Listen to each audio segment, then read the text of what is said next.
Hi, my name's Dave Adams. Welcome to Good Game, Better Gamers. Last week we talked about Dungeon Twister and the trials that I had in scoring victory points and my inevitable loss at the hands of my opponent. I also discovered some negative habits of mine that were creeping in during that game. In particular, we talked about mental filtering.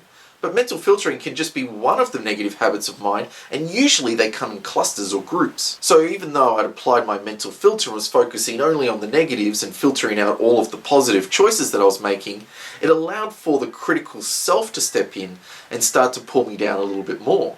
The critical self sits there in the background as like an internal monologue that criticizes you or blames you for decisions you've made. For me, it was blaming me for where I'd placed the tokens and the way that those tokens were ineffective in helping me throughout the game. But as I said last week, when paired with negative emotions of feeling bad about the situation, they can form false beliefs. Maybe I'm not as smart as my opponent. Maybe I'm not as good a player as my opponent. Maybe I'm not a great gamer. Maybe I'm just dumb. Now, although this was just a board game, imagine if I applied these negative habits of self to the outside world. What if I use these habits in my workplace? What if I use these habits in my relationships?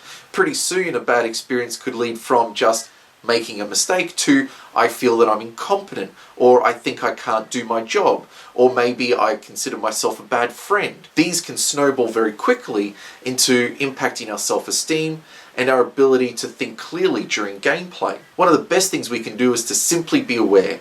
Noting the fact that I'm using my mental filter or using my critical self gives me some distance and allows me to separate it from those emotions. Next week we're going to talk about evaluations and judgments. Until then, I'm Dave Adams. Enjoy your breakfast.